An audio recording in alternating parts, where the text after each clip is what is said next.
Cate University, designing an interprofessional educational course in gerontology. Jim has been a leader and innovator in gerontology education and was one of the first people to graduate with a master's degree in gerontology in the 1970s. And for those of us in MGS, we would not be here without Jim, as he is one of the founding members, if not the founding member, of the Minnesota Gerontological Society, as well a founding member and a continuing organizer of GEN, which is the Gerontology Educators Network. So it is because of him, you can thank him, we're so like, oh, why did you do that, that we are here today. So we are going to turn it over to Jim.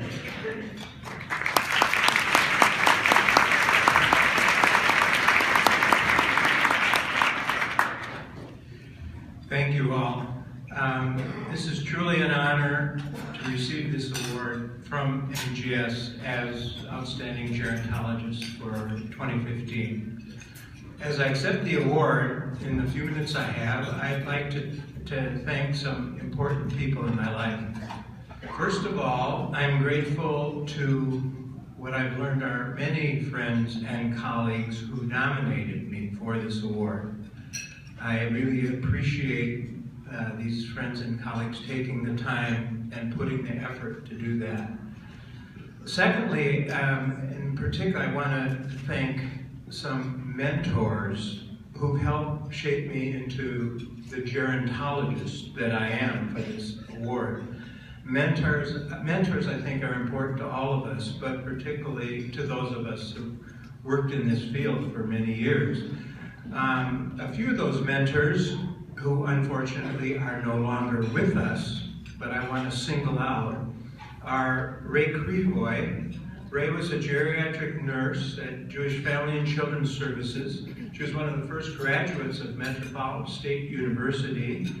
I worked with her as a colleague there. There were three individuals that pulled some people together in the summer of 1976 with a vision to start a new professional organization in Minnesota, focused on bridging research and practice in aging, and that's what I think we certainly have continued to do.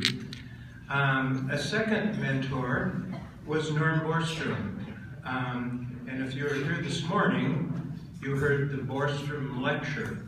Norm was a psychologist at the VA Medical Center in St. Cloud, whose research on relocation of the elderly inspired me to work on my graduate thesis on that topic. Norm and 5 of his colleagues from St. Cloud were among the 18 of us at that founding meeting of MGS 39 years ago. Another mentor is Elva Walker-Spillane. We'll be hearing a little more about that in a little bit. Elva is a nurse and was a pioneer in the field of aging, who served as chair of the Minnesota Board on Aging for much of the time I was on the staff there as Director of Education and Training. So I was new in my career, beginning my career in aging, and Elva always encouraged me, as she did all those around her, to grow and to learn every day. So I'm thankful to Elva Walker-Spillane. And then the fourth person, who this award is named in honor of, was Dutch Kastenbaum, whom I had the opportunity not only to know, but to work fairly closely with when he was a member of the Minnesota Board on Aging and I was on the staff. I kind of thought of Dutch as the FDR of the MBA. Think about that for a minute. My understanding was Board on Aging members could serve 2 4-year terms. If I remember right, and Jerry Plato will remember, Dutch served 3 terms, so he was there for quite a while. And he certainly made an impact on policy in Minnesota as a member of the board. At age 65, that happens to be how old I am, he started a new career as working in a television show that he had called Senior Citizens Forum. Some of you may remember that show. I was on a few times. Some of my colleagues were on many more times, but it was always fun to be on Dutch's show. So those are 4 mentors, like I said, who are no longer with us. The final one I want to mention, who fortunately is still with us, is Jerry Blado. Jerry served as an executive director of the Minnesota Board on Aging for years before I started there, and for many more years after I left. So Jerry was there, and we'll hear more about this with the awards soon.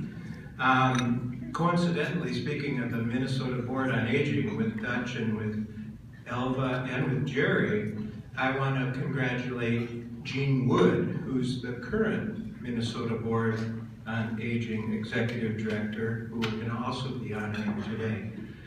But Jerry had a vision, which I share, and I think this is really key here, of developing and supporting tomorrow's leaders, our students. That's part of the mission of MGS, is the focus on the students. It's great for those of us that have been involved in this organization for many years to see the number of students here and to see the excitement and see the interest and like attending our careers workshop. It's really great. I think that's really important, and that was Jerry's vision, and for the 21st year we're awarding Blado scholarships. It started back in 1994.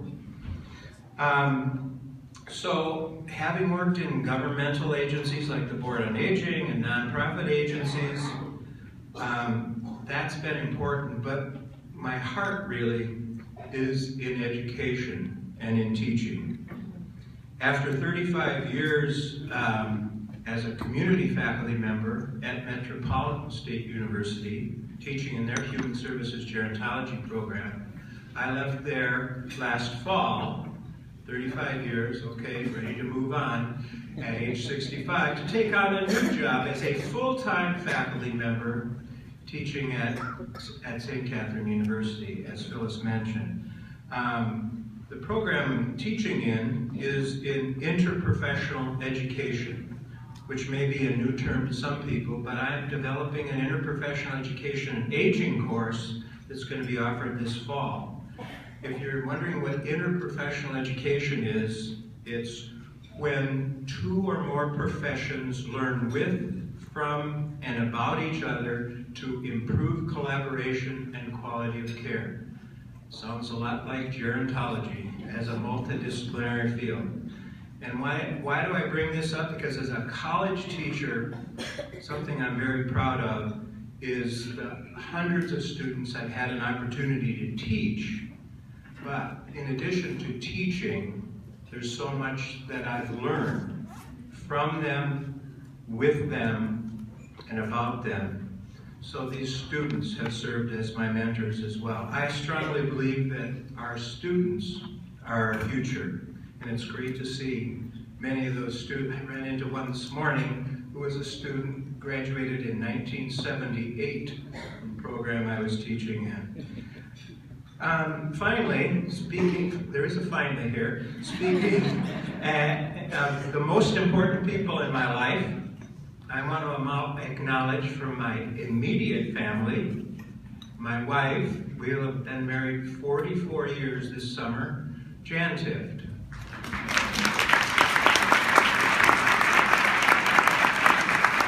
She's usually taking pictures. And then, of course, our 3 children, and for all their support and encouragement. And then from our family of origin, as I talked about this award with my 3 siblings, who talked about Mom and Dad smiling down today at this. All 3 of my siblings work in healthcare and human services. One of them is here today, my brother Bob Tift, who's working on with a nonprofit to start the first hospice for children in the Midwest. Bob, glad you're here.